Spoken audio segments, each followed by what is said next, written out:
busily watching the Corvette fan show, and I thought I would take a look at something that has been bugging me for the last little bit of time. You see, this is my iMac G3 350 Blueberry. I think it's one of the first, if not the first, model of slot-loading iMacs, which is probably why people are so interested in it. Otherwise, I don't know why everybody would be interested in this piece of junk.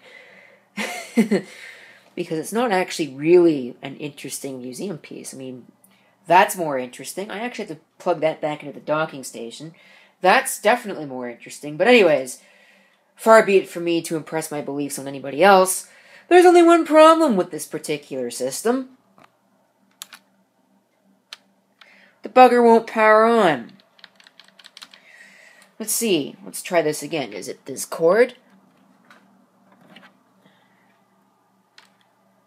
It is not the cord. Or at least it's not that end of the cord. Let's see. Is it plugged into the outlet strip? I can't tell. Actually, it won't be plugged into that outlet strip. It'll be plugged into this one. Yes, it is. If that's what that thing... That's what that white cord down there is. Let's see, can I get you a good shot of that? Yes, I can. I think it's that one right there. Of course, I'm probably wrong, but all this stupid crap is in my way, so I can't see what I'm doing. Is there another? Yeah, no, there isn't another. I don't even think there's a single other 3-prong cord down there, so that answers your question. So it is plugged in there, but it still won't power on. Keyboard is also plugged in, as you can see, and just to make sure that the keyboard hasn't broken, there. So as you can see, I think this thing may have died a screaming death. I'm hoping not, because it was working it was working when I made the video a couple days ago, but now it isn't.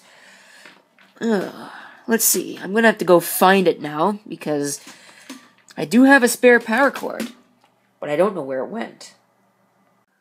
Oh yeah, and because I can, here is my best efforts to get every single Macintosh user up in arms. A Microsoft USB wireless mouse. I use the wired one that I've got, but unfortunately it's PS2 only. Would you actually focus, please?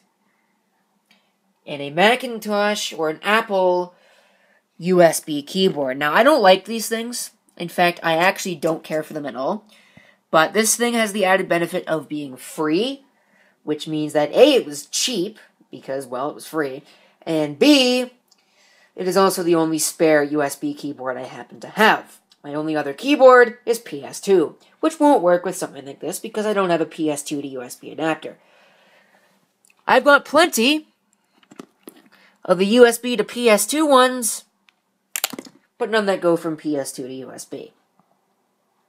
And oh yes, it is even plugged into a PC. Well, I found one. It wasn't easy, and it's not an Apple certified cord, but it will certainly do if only for a test. Who makes this stupid thing anyways? Now the difficult part is going to be routing it back there. But we'll see if a new cord actually manages to fix the problem. Alright, it's time. Smoke test! It works. Okay then. I guess maybe it was just tired of not being the subject of any videos. So it wanted me to get it working. Love that flickering, though. That flickering is beautiful. Yeah, this is going to have a strobing lights warning on it. I guess it could be worse, though. If it wanted a video, it probably could have given me jury duty instead of just not working like that. Which would, I think we would all agree, would be much worse than what it didn't give me.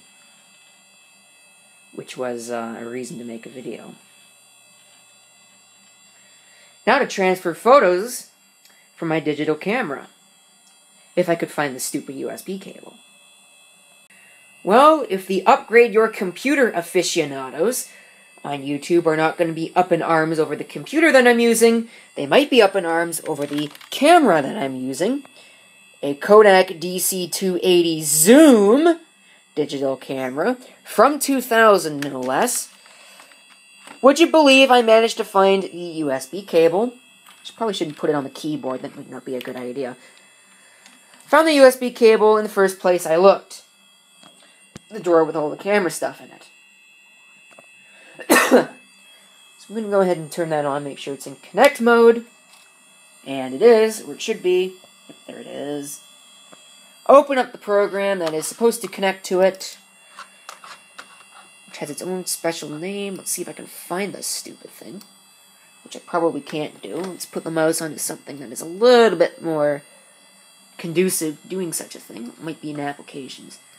I need to upgrade the Mac OS on this to OS 9.2 at the very least. But then again, I am what you would call industrial strength lazy material, so I might just never do that. This is old school. Now, if I really want it to be old school, really? You're going to do that? Really? Okay, we're going to do things a different way then. We're going to open up this, set this down on it. Oh, now that is really going to get the computer aficionados upset. Move that. Move these interestingly soda branded. Now, let's see. Can I actually get one of these in focus? I can. Soda branded LR44 batteries. Move those out of the way, and move the mouse onto the mouse pad. The Sun Microsystems mouse pad, no less. The out-of-focus Sun Microsystems mouse pad. Transfer all photos. Yes, please do such a thing. It's probably going to ask me for the destination, even though it says destination is there, right in the program. Yes. Select photos, please. And that's going to transfer. And that is also going to do it for this video. So there you go. There's sort of a video to satisfy all of the people who are like, you need to make more videos of that iMac that is sitting in your other videos. This is what it is. There is it running. There's a slight little fix. I'm not sure why you're interested in this computer, because there's nothing really special about it. G3 350. I've already mentioned it in my other video. 350 megahertz, obviously. With, actually, I should probably check that. I have no idea how much RAM it's gotten in. Oh, look, I can't check it because the program is taken over. Gotta love the single tasking of the Mac OS 9, or the classic Mac OS.